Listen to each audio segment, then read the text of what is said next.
All right, what's going on, movie lovers? I'm Jeff, I'm Kyle. and we are Shut Up, I Like This podcast where we talk about how much we like movies, and we're not asshole critics. We're just here to enjoy stuff. Yeah, because, it's fun to enjoy things.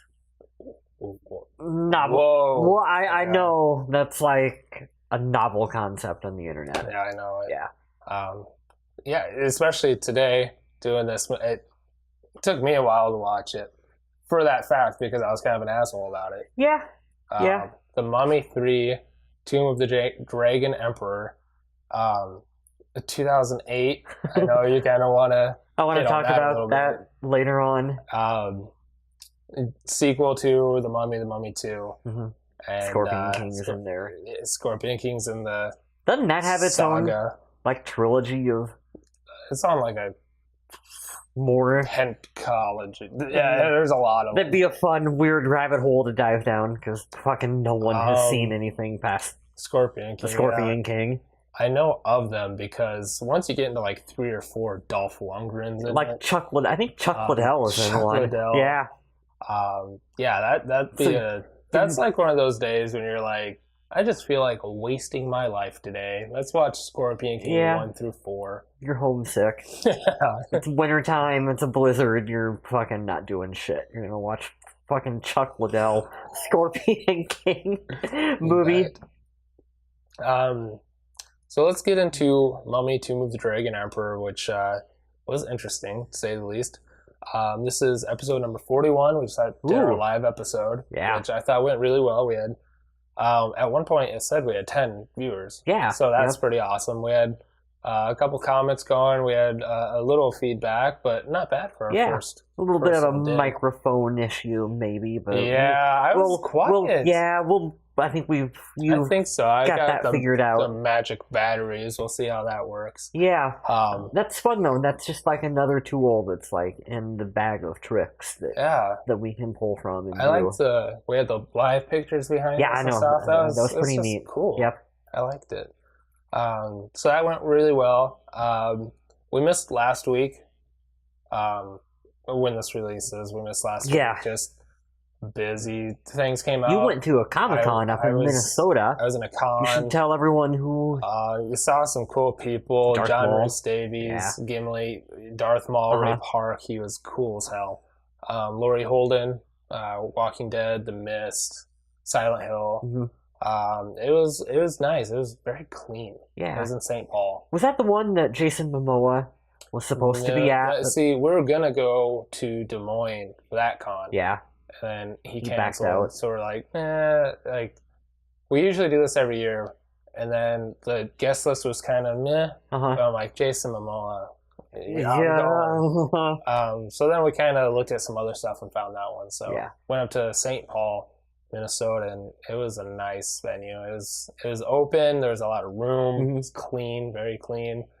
It was good. We went to a couple panels, and no, it wasn't bad. Without kids, we didn't take the kids. Oh yeah! Oh my god, it was awesome. You said that Darth Maul was doing like lightsaber tricks. Oh yeah, I have a video of him. Like people will take up their like lightsabers to sign, or like just, hey, will you do it? Or like a photo prop or something. Yeah, maybe. Exactly. And like almost every time he'd be like, watch this. And he'd go out to like this little roped area. Yeah. And like people were almost getting smacked in the face. It's good. You're like trying to back up, but the rope's behind you and you're like, shit. Yeah, he still got it though. Like he was fucking. Yeah. Oh, that's cool. We're talking about that. I'm not the biggest Star Wars fan, but I've seen all the movies. But I always thought it was such a shame that Darth Maul was like the coolest character that they did nothing with. Yeah. In the films, I know there's like some cartoon shit and there's fan fiction and stuff. I'm pretty sure like there's some canon stuff, but it's whatever. But for fans like me who are like, I just want to watch the mainline movies or a spin-off film or whatever. But I'm not going to dive into the extended lore. Like, I want more Darth Maul. Like, he's cool. I wish they would have done. Well, he's got some solo films and stuff coming out. Still. Like he's still fucking rocking. Toad, fucking Toad in the X-Men. That's what counts. It's so funny.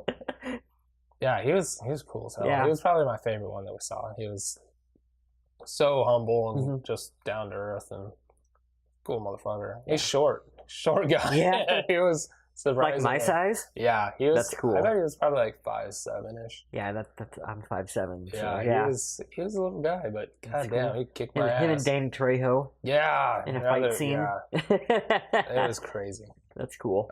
Yeah, that was a lot of fun. So, yeah, we missed last week, but we're back here this week doing talking some Brendan Fraser again.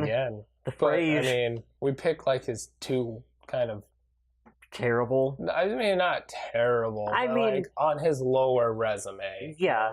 You know, like when he writes his resume, he's like, I was in The Mummy 2, Crash, Encino Man, Monkey Bone, Blast from the Past. Yeah. Tomb of the Dragon Emperor. But I don't know. This is also probably not high on Jet Li's resume. Right. That's by the way, this is like what, our 20th Jet Li film? Honestly, the only reason that I even owned this on Blu-ray in the first place was because of Jet Li. For one thing, it was $3.99. The price sticker was still on the movie. I paid $3.99 for this, but because Jet Li. Right. You know, if anyone listens to the show, which hopefully you do, you know we're both big Jet Li fans. And so I gotta own... Did you turn your mic off? I don't know. I don't think so. I think we're good. So I gotta own everything that he's in. Stupid dog. Yeah. Oh, I was listening. Yeah. This guy's like sitting right on me. I put it off for a long time. Mm-hmm. Mine was still in the shrink wrap packaging. I never even bought it. Like, I just kind of avoided it because I'm like, how do you follow up the mummies? It's hard. Even with Jet Li, it's like, and it was 7 years later. Yeah. 7 years. Way fucking late for a sequel. To a franchise that was big, but it's not like, I mean, well, I don't know, the first Mummy film has a pretty big cult following behind it. Yeah. But I don't feel like there was a big outpour of people being like, we need more fucking Mummy films in 2008. Right.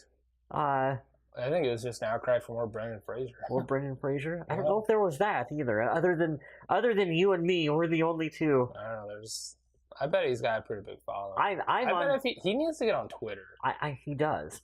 I'm on the Brendan Fraser for Batman campaign. What? If there gets to be 20 different Joker films, Jeff, we can have 20 different Batman films, and one of them can star Brendan Fraser. Interesting. There's our Batman thing, I guess. Yeah.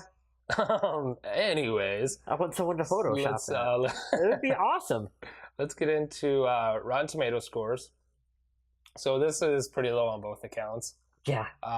The critic score is, I think it was probably our second to lowest film we've done. I think Stay Alive was our lowest at 9%. Yeah. I think this is probably our second lowest, 13%. Wow. Which is amazing. And the audience score is 30%. So it's pretty bad. Pretty low all around. I'm impressed it's that high though. It really. Yeah. I mean, I enjoy it, but I'm an asshole and I like everything. I kind of do too. I mean, I can find enjoyment in most movies. This is an odd one. I mean, we're gonna talk about it. I liked it, but boy, oh boy, is it odd! It's just odd. It's like a '90s movie released in 2008. Yeah, I was saying before we started recording. It's got the feel and even kind of the, I don't know. It feels out of place in 2008. Yes. That's kind of why I wanted to talk about that. I thought it was weird, for one thing, that they would wait 7 years to do, and I realized that there was probably a couple Scorpion King movies in between that span that maybe they're like, let's keep the franchise alive. But it's weird that they would wait 7 years to do a sequel.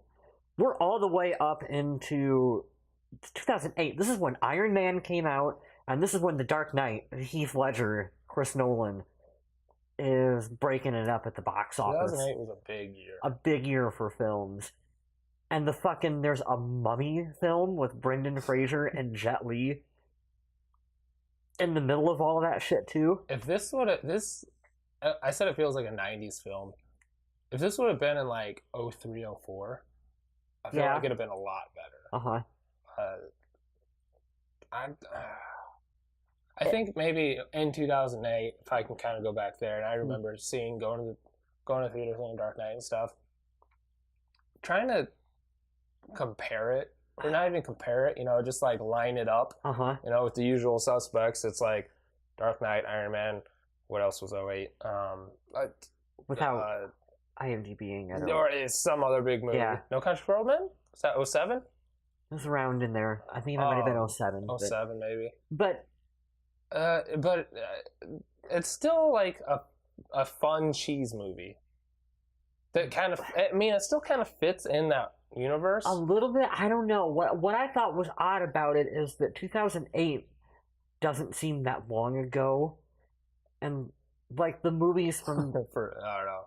That seems like a long time ago. Well, but like for movies. But you think for, like, movies and stuff, like... Iron Man seems pretty That's just like a stone's... recent. Like, Dark Knight is... Yeah, that doesn't... Those are recent new movies. They haven't aged at all. And you go back and you look at this Mummy film, and this Mummy film feels like it's about 5 years older. Right, like 03. Yeah. Because I had to look at the release date. There was that the chocolate pudding looking special fucking effect at the beginning of the film with Jet Li, where I don't know what they were trying to do, but it looks like he throws up chocolate pudding, people. Yeah. I looked at that and I was like, boy, looks like real early CGI. Like, this hasn't aged too well. And I looked and I'm like, this is the same year that you go back and you watch Iron Man. That movie looks beautiful. It looks amazing. All the special effects have held up. Same with Dark Knight. What in the fuck happened? Budget reasons is usually what happens with... Maybe, I think with the CG, talking about, the director real quick is Rob Cohen. Okay. Fast and Furious, XXX, stuff like that. Sure. That's a lot more, like, practical effects, stunt work, stuff like that. And then you throw them into, like...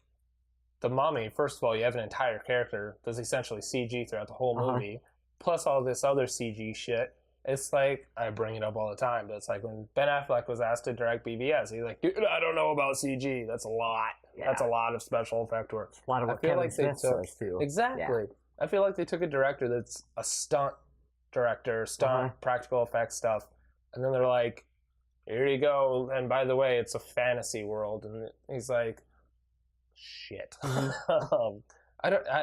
It's not his fault. Totally. I'm just saying it doesn't line up. Jive. Yeah, a lot of this movie that was kind of, I'm like, this doesn't. It just doesn't. It's odd was the word I kept coming back to. They tried so hard to make it feel like there was this big coming back to this universe sort of thing. Here we go again. But the recasting of is it Rachel Weisz? Yes. Is that her name? Yes. Really hurt the dynamic of the film, and I did not realize until she was gone how much of the first film is reliant upon the chemistry of Brendan Fraser and Rachel Weisz. Those two playing off one another really make that film. Yes. You took her out of it. Absolutely. And it was just odd. I love Rachel Weisz, and I always, she's just got that charismatic quirkiness, and just, I love it. And that's what Fraser has. Yeah. That charismatic quirkiness, and they just they jive together really well. Card. And it just worked. The new actress did fine. She wasn't a bad actress or anything. No, I like I wrote her like Maria Bello. I said she was the girl from Payback. She is. But she something else was like Grown Ups. She's one of the people on Grown Ups. She's been in a lot of stuff, but I just didn't buy her. She did fine, but they just did not have the chemistry. Yeah, it wasn't the same that Rachel Weisz had with Brendan Fraser. God, I love Rachel Weisz. Yeah. I love it. Yeah, Maria Bello is great, and I think she even pulled off the accent pretty well. Yeah, I think it worked. Yeah, it wasn't that I was like boo. It was just she just didn't have that thing. I know that Rachel Weisz and had. For a movie that seemed to try to set itself so hard to be a return to the Yeah. The Mummy universe. Like, they tried really super hard with this to, like, kickstart this franchise again, and it just... With all of that, though, obviously Fraser, like, I have no problem with. Yeah. Kills it. Rick O'Connell. He's enjoyable, yep. And the fucking John Hannah, the brother. Yeah. Jonathan. Yes. He's always great. Yeah. He's super annoying. I want to hit him in the face all the time. But that's his character, and he fucking nails it in all of the films. Yeah. All of them. I thought that he was enjoyable, too. And the way that him and Fraser play off of each other. Good chemistry. Exactly. Yeah. Exactly. Yep. And you take away that trifecta with Rachel Weisz, and it's like you're trying to build a pyramid, and it just keeps tumbling. Yeah. Yep. It's a bummer. But, with all this being said, like, I still found enjoyment in the film. Sure, yeah. It was still, like I said a little bit ago, it still had that kind of 90s cheese, early 2000s. It was kind of, it was just dumb enjoyment watching Fraser run around, shooting shit. I love the setting, especially, like, that was a big thing with the Mummies. The setting that took place in the time. And the weapons, the 40s and all that kind of thing. 40s, yeah. I haven't seen the remake with Tom Cruise, but does it take place in modern day? I haven't seen it either. I think that would be a big bummer for me. Yeah, if it was modernized. I have no interest in that one. Right, but this setting I think does a lot of it for me. I really like it, and it was cool returning to that. I thought that it was interesting the way they took them to the mountains with the snow at the end of the film. Kind of a complete opposite of where we've spent the entire but I kind of like that because that was a different enough setting that I thought that it made sense. Yeah. I don't know. With the Chinese lore and going to the Himalayas and stuff, which threw me for a fucking loop. Yeah. I know we're in this fantasy world. Mummies exist. There's magic. I don't know why it never crossed my mind that, like, other things probably exist. Yeah. And then fucking Yeti show up.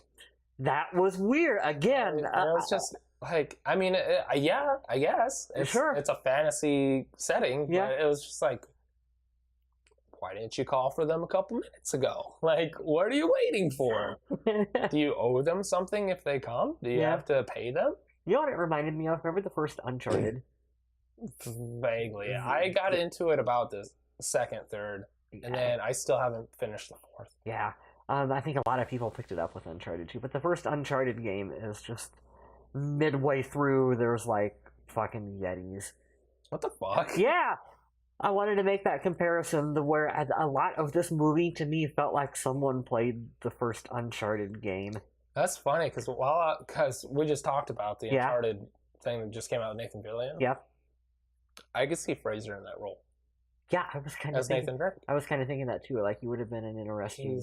He kind of fits that mold. Yeah, he's got that wittiness, and he's already in the action adventure. He's getting a little older, right? At this point. So is Nathan Fillion. Yeah, Nathan Fillion can pull it off. I don't know if Brendan Fraser. I think he could do it. Yeah, especially like I'm not necessarily now. That's what I'm saying. I mean, like, if they did Uncharted, like. Around, when was the first one? 08?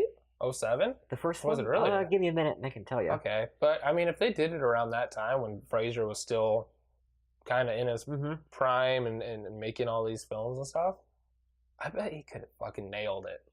Of course, I mean, I love Nathan Fillion. I think he's, like, that needs to happen.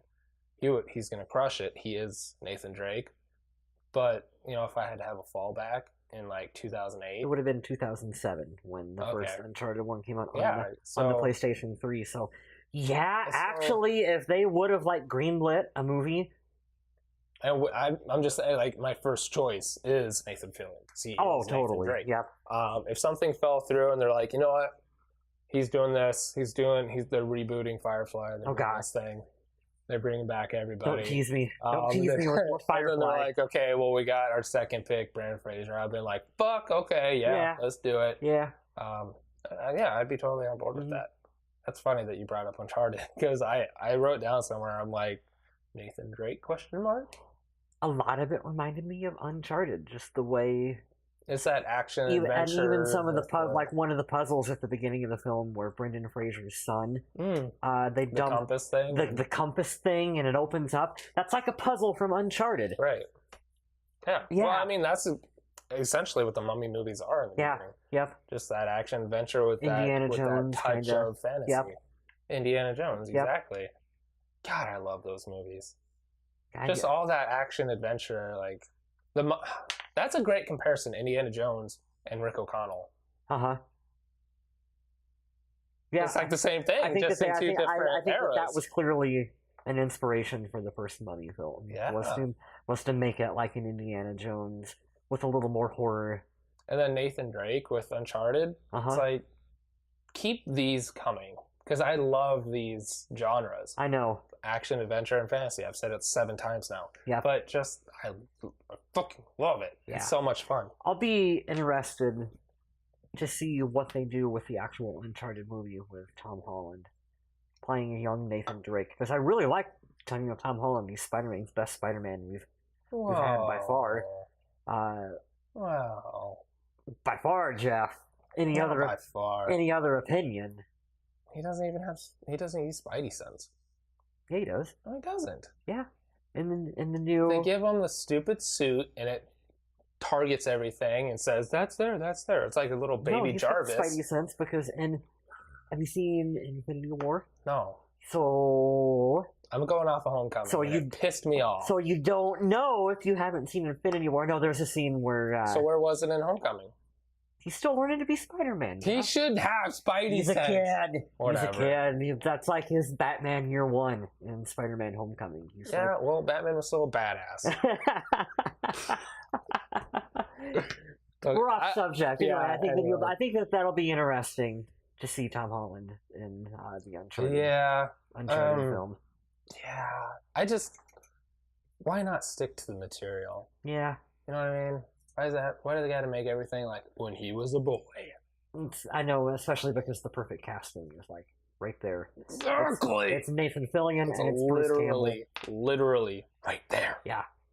They even made a fucking video of it.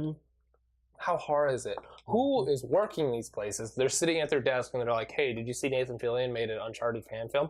Okay, let me look. And then they turn on their computer and they watch it and they're like, well, we're doing the Tom Holland thing. What?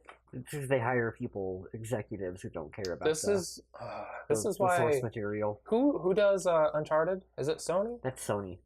Why doesn't... I'm sure they... well, of course they do. They have their own film. Fucking Sony Pictures? Yeah, I know. You'd think they'd be able to...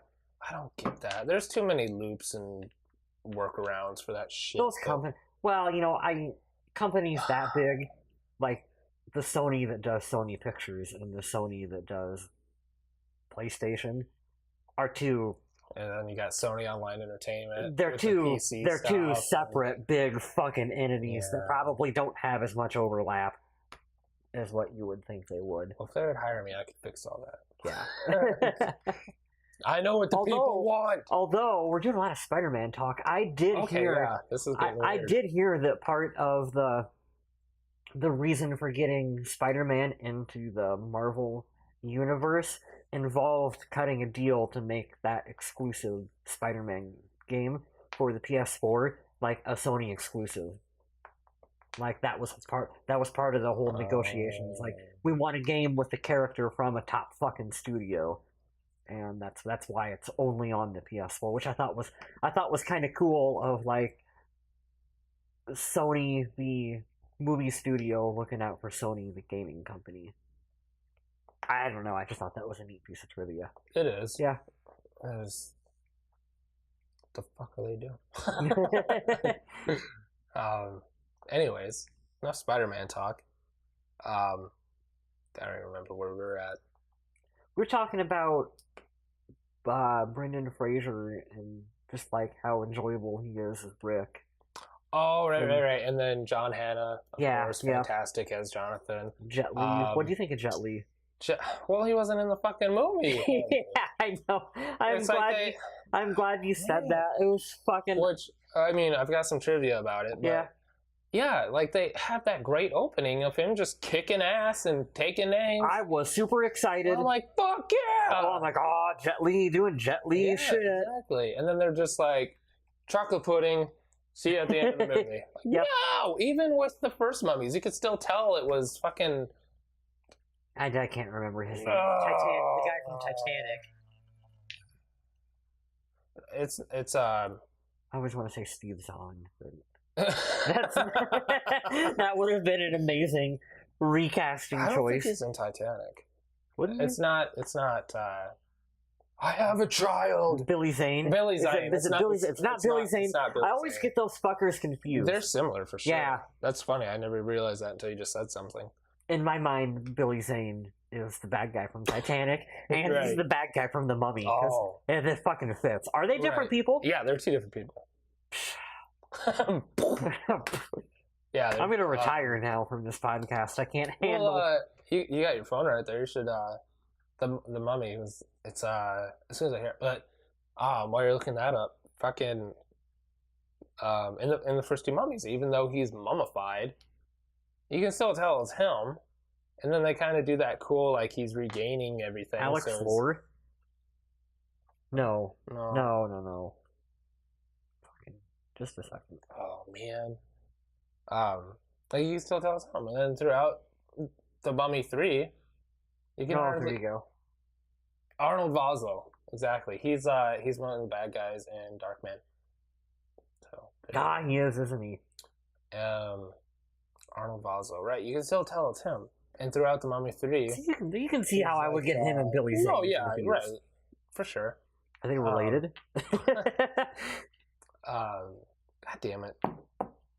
Oh, they put chocolate pudding and stuff all over his face, and then he's a statue for most of it. Yeah. Was that Jet Li and wearing like a green screen suit? I don't think so. It's just someone else. Yeah, I think so. Could they not afford Jet Li? I don't want to ruin the trivia yet. Yeah. We'll save it. Okay. I was really pretty disappointed that, because the beginning of the film, Jet Li, he has like one moment, like a Jet Li moment, that was really good and really cool, and then they take him out of the bulk of the film, and he comes back at the end, and there's a fight. There's the fight scene with Brendan Fraser, briefly. But that's not what I expected, though. Brendan Fraser, at this point, I had heard, he had fucked himself up he did all his own stunts in the Mummy films, and it like fucked his back up and everything else. And so I think by the time he got to this one, very clearly he was not doing any more stunt work, because he does not do much. Yeah, he doesn't. In this film. Compared to the other two. Yeah, compared to not at all. And so I think maybe that was why. I was trying to think of any like jumps or leaps or anything. The horse carriage. Yes. He does that, and I mean, there's some scenes where he gets thrown back, and you see him like slide on the floor. He slides on the floor, and he picks up his guns and turns towards the camera. But that's all like. Yeah, it's just sliding around. I could do that. Yeah. It's not the same. That's weird. I didn't even realize. But yeah, compared to the other two, he basically does nothing. I know. And I want. Is this about the time that his wife started fucking with him? Oh, geez, I have no idea. Or was it a little after? I don't know. Because I wonder if this was about the time of the divorce and all that bullshit. Trying to make him pay $umpteen million a month. Poor guy. Pisses me off. Pisses me off. Fucking women. So, I don't know. I'm going to have to look that up later. Yeah. But, I don't know. What do you think of... I mean, we kind of talked about Maria Bello, but taking over the character and then reading there's the book which is... When she's reading the book at the book thing. Because there are two parts that I thought that was really cool. I thought that it was cool that they used like the artwork and the poster from the original 1930s Mummy. Yeah. And that was like a fun Easter egg to like the Boris Karloff films. That's what I liked. Of like, you can make this weird kind of alternate timeline within the Brendan Fraser universe that they had their adventures in the first two films. She wrote books about them, and then the books got turned into movies that would have been the Boris Karloff films. That's really fucking cool. That's a cool loop. I like that a lot. What year were those? Were they in the 50s? Or were they the 40, 30s? The original Boris Karloff mummy film was like the 30s, 38, 39. I can look that up too. 1932. 32 was the first one. So yeah. I mean, yeah, it's close enough to. It's close enough to where make me happy. For a fun cool Easter egg that was in the background that only like super fans of old horror like us are going to pick up. That's cool, and I don't care if the timeline is a little fudged up for the release dates for that's it. Still cool. Yeah, because I'm trying even to remember what exactly was the time period for the '99 Mummy film. Was it 1930s or 1940s? Was it? Or was it even 20s? Or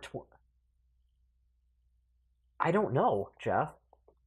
It has to. It has to be earlier than what we think because this movie took place in the 40s, and if they have an adult son who's in college, there has to have at least been 18 or 19-year gap. 1923 is the first one. So there is enough time for what I say when the Mummy film 32. So there's a whole decade. That's fucking cool. Yeah, who knows when she wrote it? Anywhere between that gap. Yeah. After. Huh. That's interesting. See, that's fun. I wonder if there's any trivia. I wonder if anyone else has pieced that trivia together. If we're the only two dipshits paying this close probably attention. to the Mummy 3. Yeah, to the Mummy 3. Yeah. Probably. That is really cool. Mm-hmm. For a silly movie to include that. That's awesome. They've had their dark universe. Huh. They've got the Brendan Fraser fucking Mummy universe. That's another thing. So Maria Bello. But were you going to talk really... Sorry, I didn't mean to interrupt. Oh, right, the book thing. Were you going to talk the book thing? Were you going to talk about the line where she looks deadpan in the camera? Well, that too. And goes, it's a different character. Like, yeah. Oh, man. Okay, so... I chuckled. That was kind of a funny way to acknowledge that there was a recast. Yeah. I mean, I would have rather just not even... Just, why do you have to be so self-aware? I know it's the Mummy, but like... Yeah. I mean, just go with it if you're gonna do it. I don't know. But the book reading though, I think it was kind of interesting how she kind of cheated and made it a book, and then she can't think of anything for the third one. Yeah. Because she promised like her publisher a 3-book deal. Yeah. She can't think of anything. It's like, well, like, really? Can't take some of these experiences and make a story? Come on. I guess she used them all up for the first two. Jesus. But I don't know. That whole scene was the first time you see her, and then the deadpan thing. Yeah. I don't know. And then the first thing I wrote down was like, where the fuck is their kid? Did they forget they had a kid in the second one? Where is he at? Honestly, I forgot they had a kid. I don't remember too much about part 2. Oh, I love the second one too. But yeah, I was like, where the fuck's their kid? And then like probably 5 minutes later, they're like, oh, he only calls when he needs money or gets kicked out of college or some bullshit. And I was like, oh, so you're just going to completely write the kid out of this one? And then, sure enough, he shows up and he's like fucking 20. Like, what the hell? He looked older than I did. Yeah. Than I do right now. I'm 32. I didn't care much. He seemed like he was trying to sell it too hard. Yeah. You know what I mean? Like, just... I felt a little like they were trying to set up more movies. I got trivia about that, too. Like, we're going to do sequels with this kid as the new... Who is that actor? Is that actor anyone? He's done some stuff. Yeah. Nothing big. But, kind of comparing it to today with the Han Solo movie. I haven't seen that yet. Well, neither have I. But taking a guy like that to... Okay, instead they're paying an older character of the kid. Is that him? They're picking... yes, Luke Ford. They're taking... God damn, I forget where I'm going again. With Han Solo, they're taking a younger actor to play it. And it's just... It's not even... Doesn't even feel like the same character, hardly. And that's what I feel like with... Which is a big part of the reason why I haven't been interested in that one. And then especially in the second one, their kid Alex is like a borderline genius, and he leaves all these clues for him, and he's helps defeat the mummy, and he does all this other shit. And then now he's just like a fucking idiot. Like, I wrote, like, Alex, why? Like, you're digging up a fucking mummy? Yeah.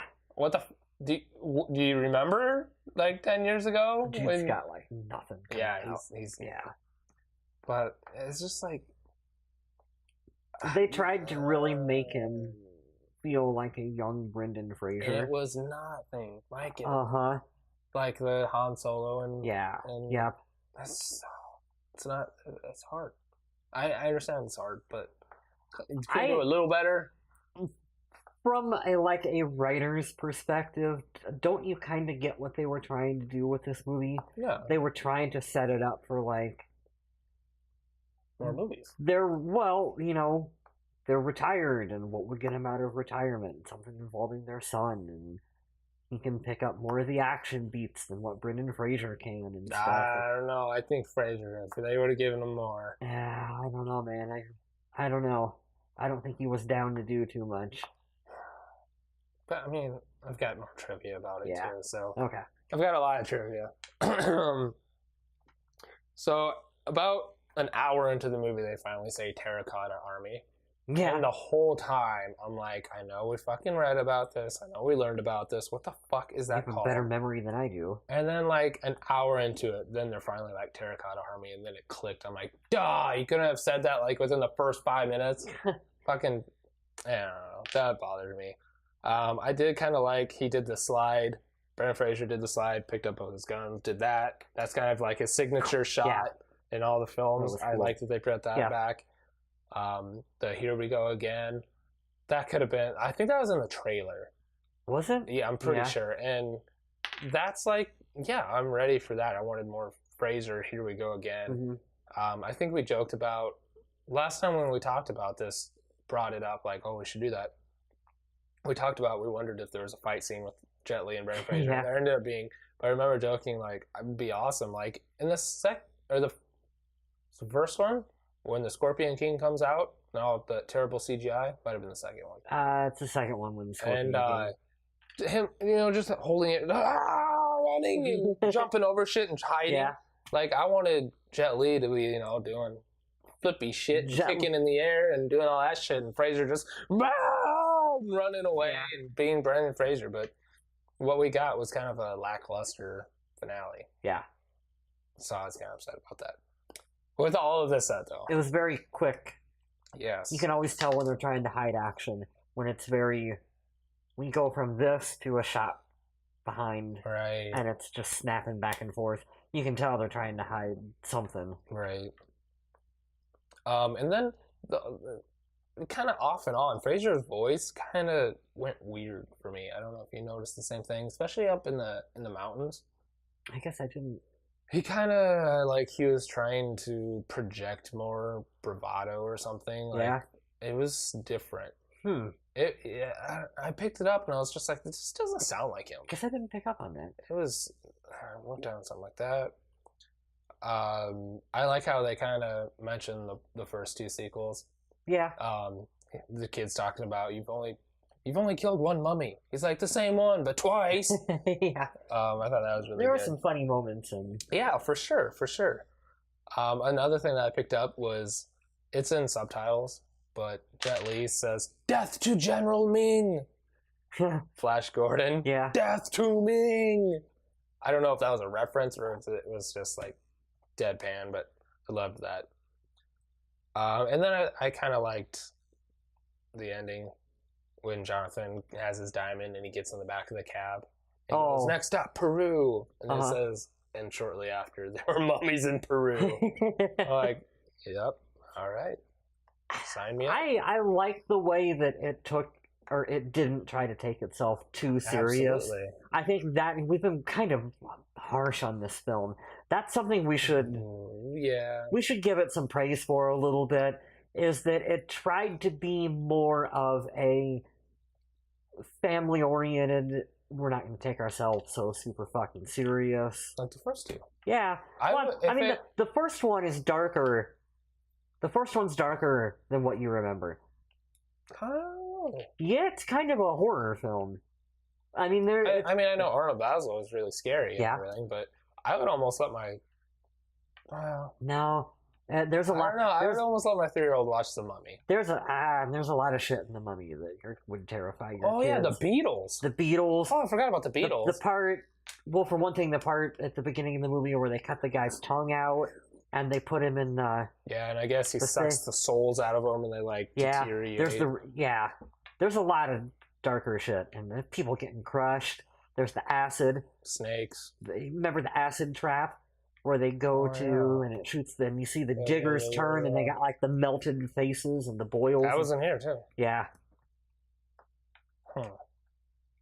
So maybe a second one. The second one is more family friendly. I don't know. I kind of like the way that this one went more tongue in cheek. Right. It's like a. I get that. Late 90s, early 2000s film. Yep. I like it. Your kid. I still enjoyed it. It was still fun. I liked... It was dumb, and I'm glad I watched it. Right. That's the whole reason why I bought it, is because I like watching I want to watch every movie in the series. Yeah. And I want to own every movie in the series. Start watching Scorpion King. I like to... Exactly. And so, it's like, you need to have fucking Mummy 3 if you've got Mummy 1 and 2. That's fair. Yeah. I don't, but that's fair. Yeah, and I just think that... we should watch it. It's stupid, but you should still watch it. You'll still enjoy it. Yeah. Yeah, it's still enjoyable. It's got more budget behind it than I wrote down something about the budget. So I'm kind of surprised that it didn't get the fourth one. It must have just tanked at the box office. Did it do bang? Did it do a little bang? So the budget was $145 million. A little bit of dough behind it. The opening in the U.S., it made $40.5 million. So the opening wasn't great. Yeah. Fair enough. Throughout the U.S., it made over 100. So it about broke even in the U.S. Worldwide, it made $401 million. So it almost it tripled its budget. Yeah. That's pretty good. $400 million? Yeah, that's...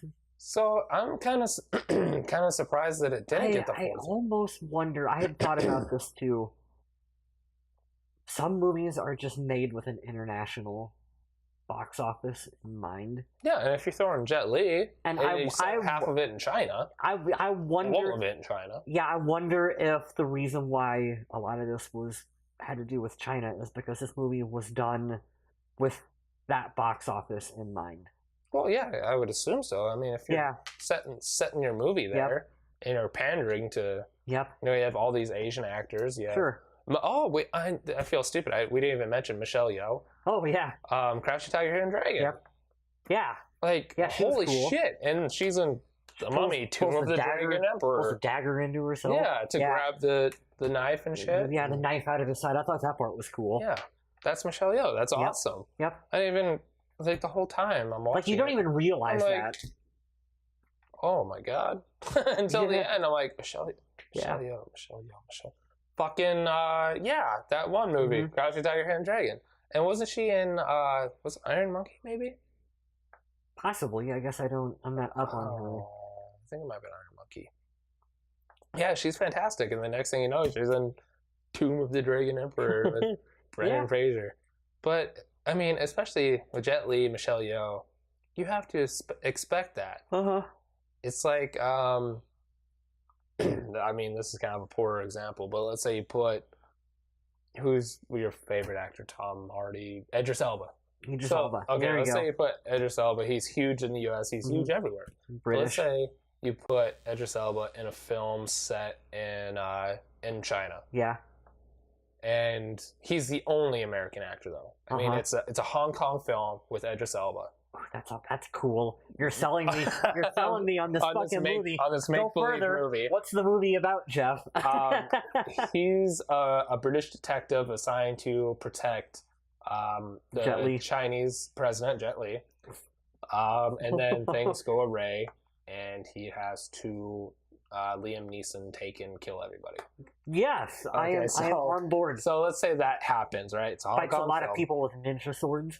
Now you bring in Idris Elba. Mm-hmm. You're not just making this film for Hong Kong, China anymore. You're like the rest of Britain. Yeah. You're getting U.S. Idris Elba. Yeah. You have to think about that in mind. So for that strange example, you know, like you got to think about that. Good example.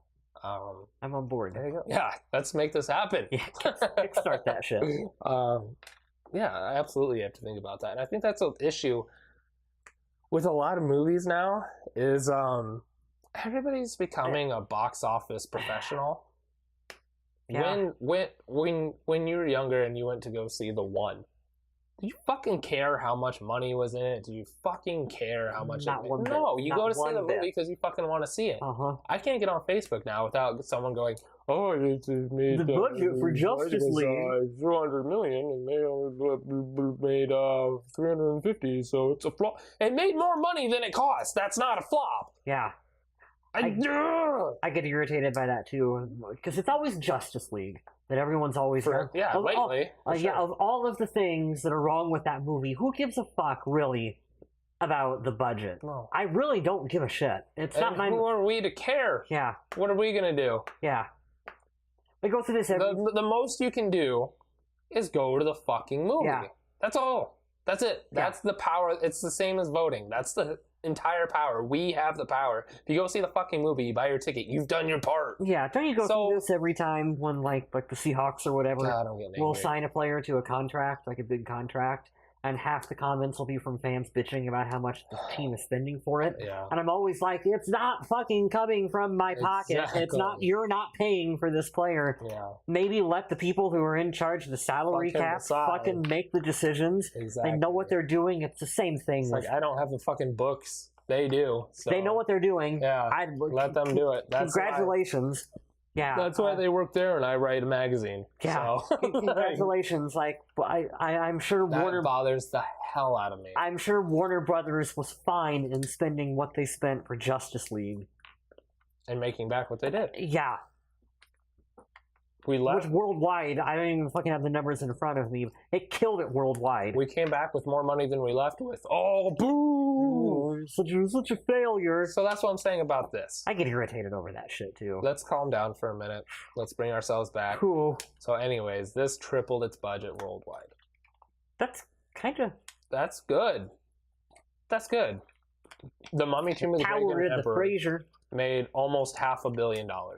When you think about it that way. The power of Brendan Fraser. And Jet Li. And Michelle Yeoh. I'm telling you, man. Worldwide, Batman, short of $500 million. I'm telling you, Batman Year One. The Brendan third Fraser. film in a trilogy.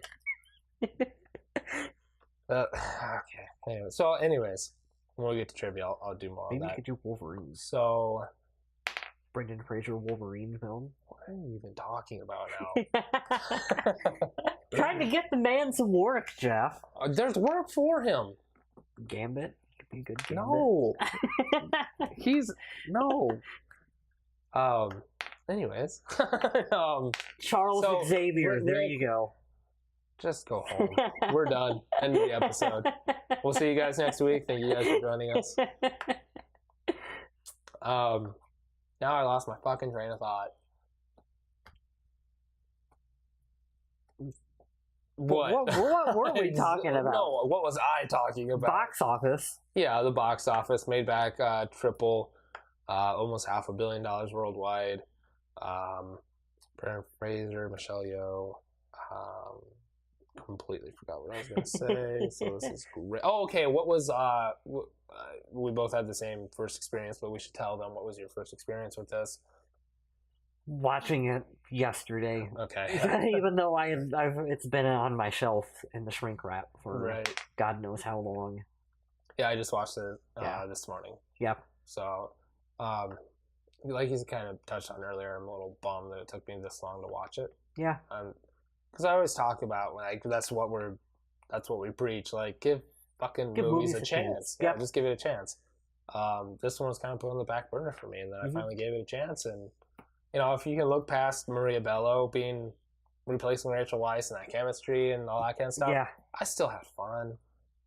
That's all I can do. I enjoyed the fucking Yetis. That's like, yeah, we're in a fantasy world. Why not? Whatever. How often do you get to see Yetis? Whatever. Yeah. An abominable snowman. They're called Yetis. Mm-hmm. That's Brendan Fraser being Brendan Fraser.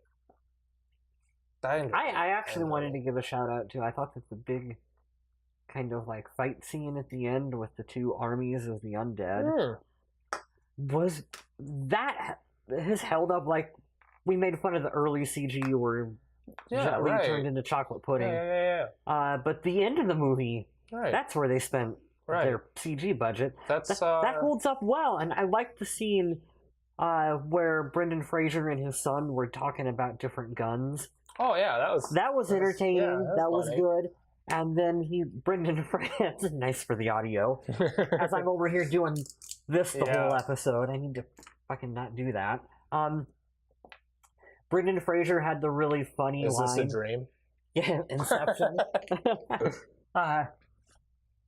For those of you listening, I was just rotating a battery, so it was spinning. Yeah. It's a little circle. But he was like, "Welcome to the 21st century or 20th century." Yeah. As he was shooting the gun at him, I thought was really, really fun. Exactly. Very Brendan Fraser. He throws the grenade out at him and shit. And you don't even see it. He's just like kind of, I threw a grenade. Let's go. Yeah, you don't even care. I love that. I love that kind of. We've glossed over. There's a lot. I just cannot not play with stuff, Jeff. I know, me. You got too much shit all over the desk here. Just need to quit playing with shit. I'm very fidgety. Me too. There's a lot of really funny Brendan Fraser moments and like 100% and enjoyable stuff. And it's difficult to talk about sometimes because they're such short little. Like the grenade thing. How do you describe someone? If you're writing this, okay, so Brendan Fraser's behind the barrier. He's talking, they're shooting, and just kind of out of nowhere, just like throws a grenade. Yeah. Boof, things blow up, and he just continues conversation. All right, let's go. Oh, that's it. But it's just like it's his thing. He just owns it. Yeah, so I'm a big Game of Thrones fan, and there's an actor in this from Game of Thrones, the pilot. Oh, really? Yeah, that's Sir Devos Seawater, the Onion Knight from. The Onion Knight? Yes. You have to watch Game of Thrones. Does he smell? No, he does not. Does he make you cry? He was a smuggler. And shoved up onions up his ass?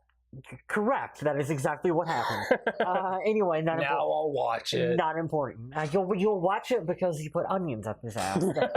That's an interesting take that I do not want to go further down. He plays the pilot on the like the plane pilot. And I thought it was enjoyable to see him. I'm surprised he didn't die.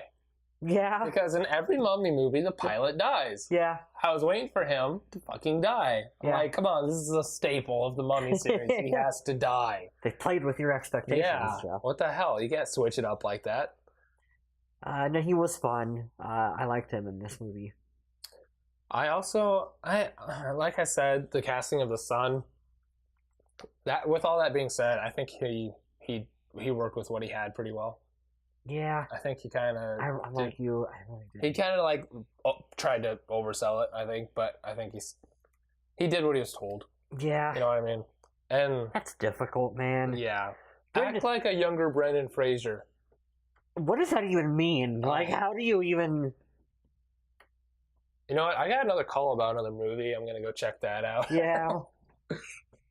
No, there's a weird parallel that you can draw between this and Crystal Skull, the Indiana Jones film. Well, we listed like 6 examples, but yeah, that's another great one. But where they, that one was Harrison Ford, and they tried so damn hard to set up Shia LaBeouf.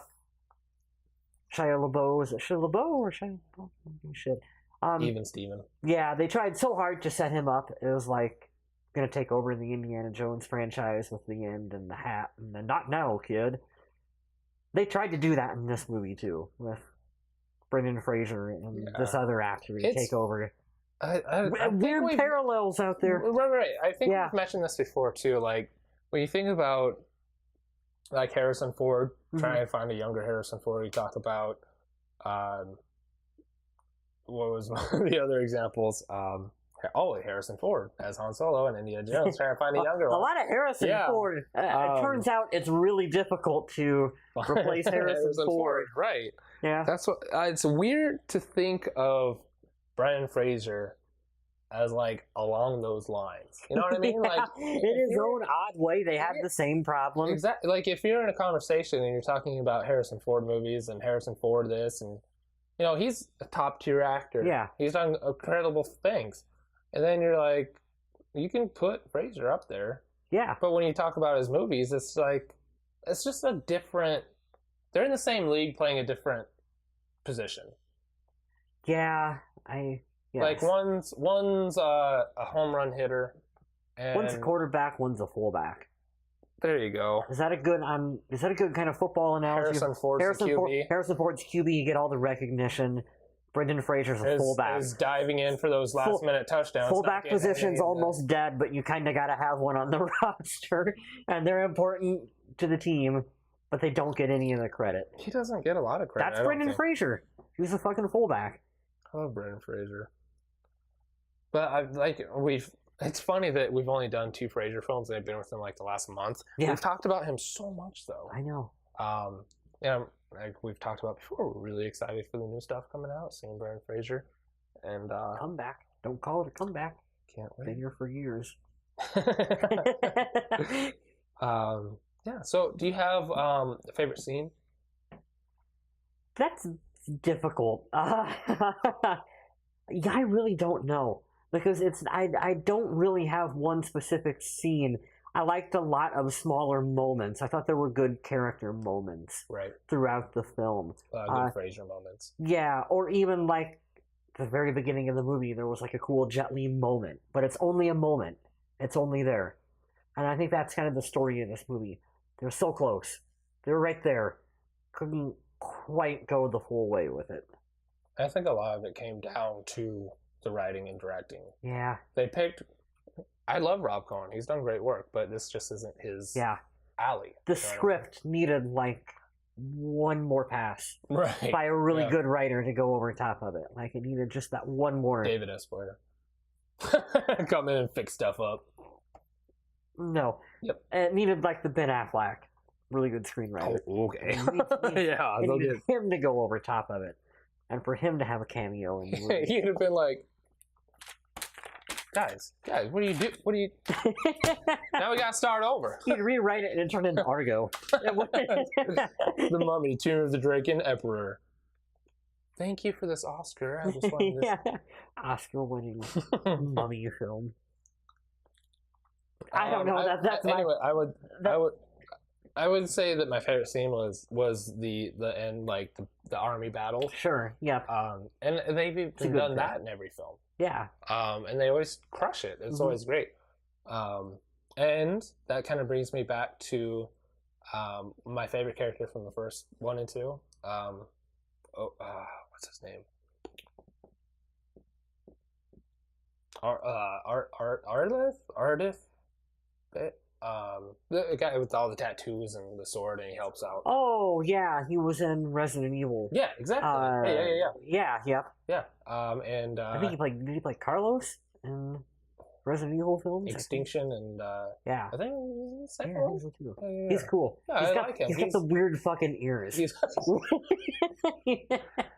a badass. Yeah. And I was hoping to see him in this again. Because he was one of my favorite I don't remember. characters. Did they kill him off in Mummy 2, or is... No. He takes over. He's like, at the end of the first one, he like has a solemn swear to guard the Emotep, and nobody will... But of course, you have a sequel, so he gets overrun. Mm-hmm.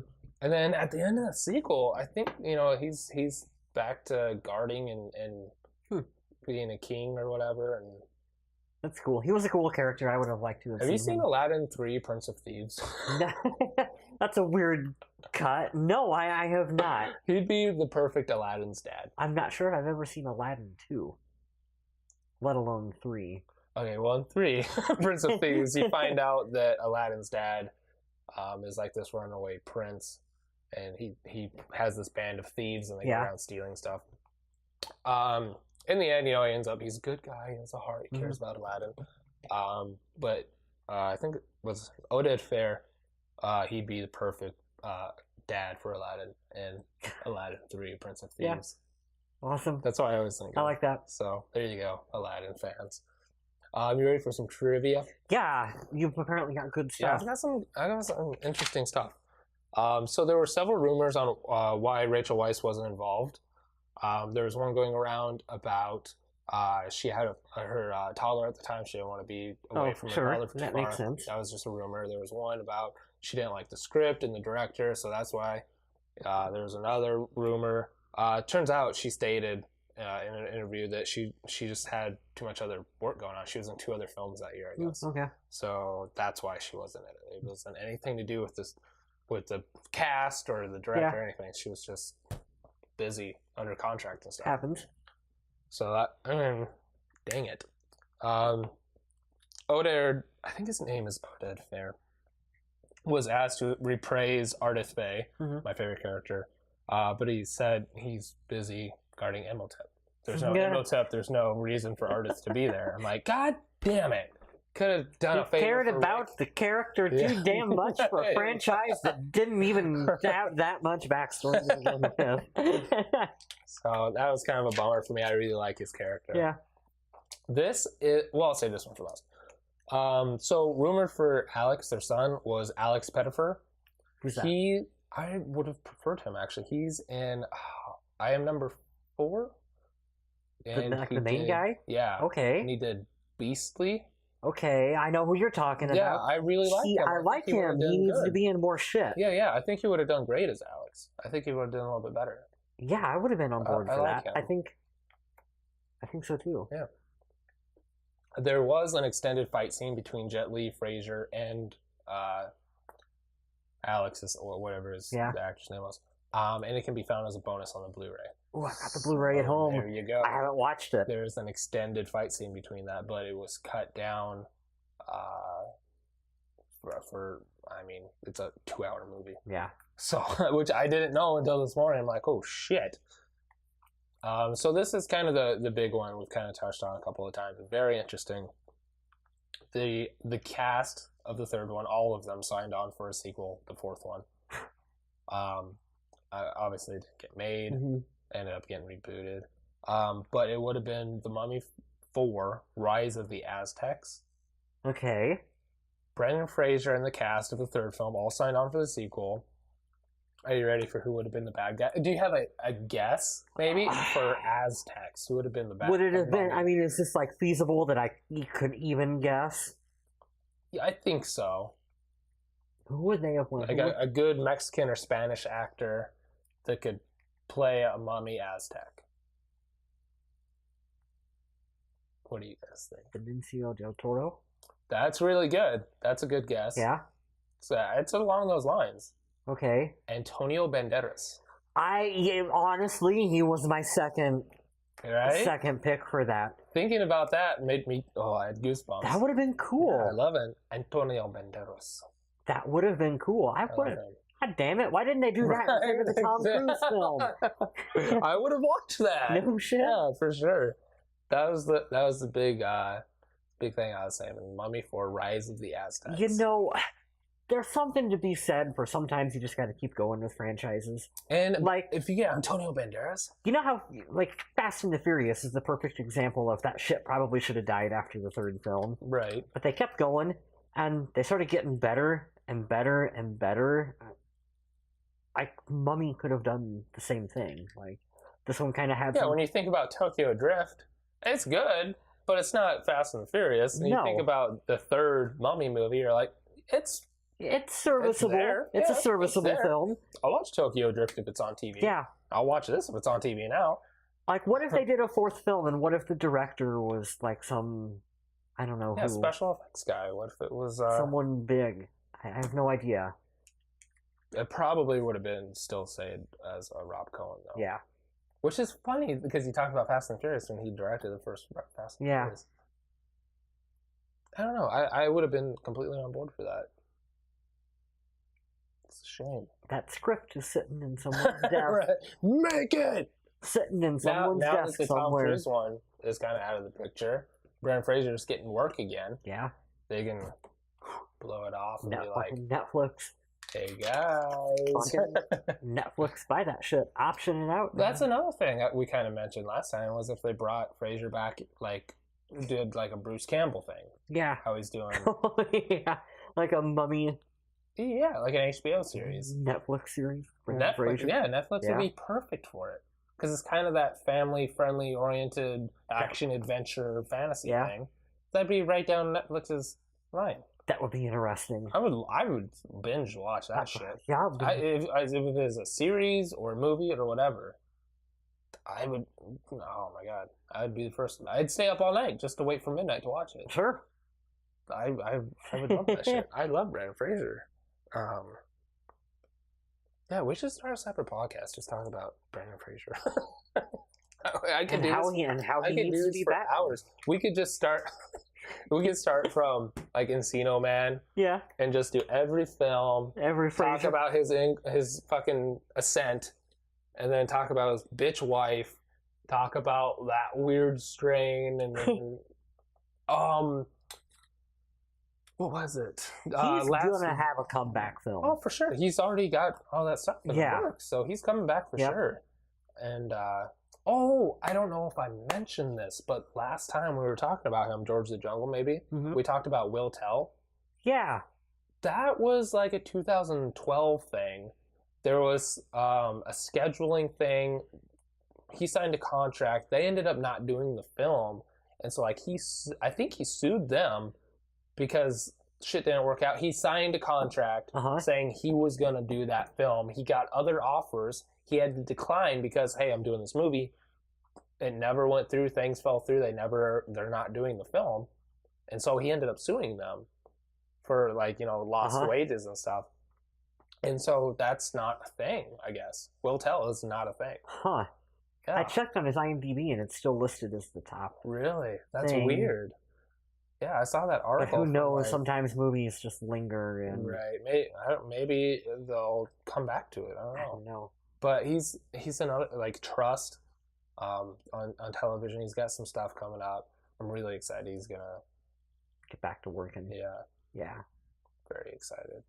I could use a little Brendan Fraser right now. But just last week I was home with the girls and we watched Looney Tunes Back in Action. Oh, yeah. Did they like it? I liked it. That's all that mattered. Yeah. No, they sat there and watched the whole thing, and so did I. Yeah. It wasn't. I don't. It was fine. It was good. Yeah, it was funny. It was silly. It was Brendan Fraser with Bugs Bunny and Donald Duck. It was fun. I liked it. I've never seen it. There's more Brendan Fraser stuff. It's on Netflix. Yeah, cool. Yeah, we sat there and watched it, and goddamn, it was good. Awesome. You got anything you want to talk about? Anything you want to plug? We're doing the Scorpion King next. Yes. And so I think kind of staying along there. I think that will be fun. We're gonna have to look past the CGI was terrible at the time, so I can't imagine how terrible it looks now. But I think if we look past that, I think that there might be an enjoyable. I don't remember, like, I guess the scorpions that come out and try to eat their head. Yeah. What other?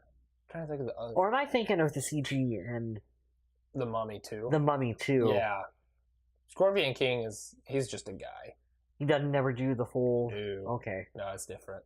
Okay, so maybe I'm in for a surprise. Oh, yeah, here. No, it's fun. It's awesome. I think it'll be fun because The Rock is one of the biggest like action stars now. Put him in anything, you make bank at the box office with it. It'd be fun to go back and see him figuring out his acting chops early on in his career. Just to watch, just to see the difference. Yeah. There's a lot of great people in that movie too. Michael Clark Duncan.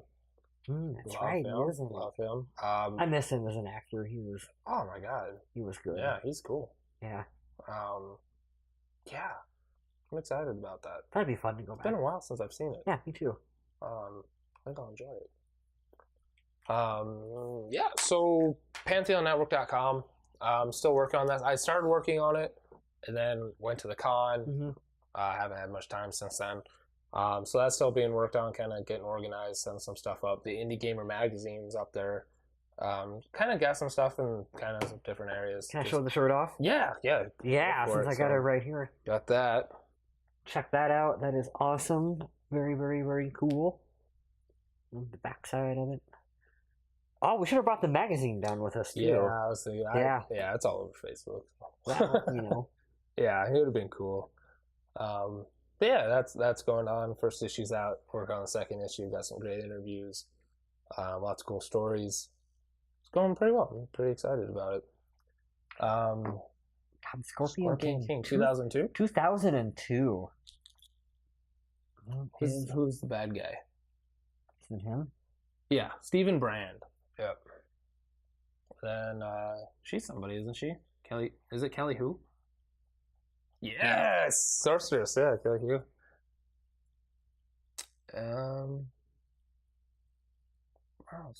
That's. Yeah, cast falls off pretty quick. It's gonna be pretty quick. It's gonna be fun though. I don't know, man. 5.5 in the IMDb rating for it. Usually anything above 5 is tolerable, in my opinion. I've noticed on the IMDb scores for it. Yeah? Yeah. Yeah, I'm excited about it. I enjoy it. So, of course, Facebook, Twitter at Shut Up I Like This. You can email us, SUILT mailbox @gmail.com. Tell us what Brendan Fraser movie you want to cover. Check out the Indie Gamer magazine on Facebook @IndieGamerMag. Yeah, PantheonNetwork.com. Still working on that. Check that out. I think that's about it. Ready for a nap. Me too. Fuck. Yeah, so thank you guys for listening. Thank you guys for watching. Next week will be The Scorpion King with Dwayne The Rock Johnson, 2002. And I keep feeling like I'm forgetting something, but maybe not. No. I think I got everything. I always do that, though. Like, as soon as we go upstairs, I'll be like, oh, I forgot to say that. Yeah. But it's fine. So thank you guys, and we'll see you next week. Love you. That's all I got.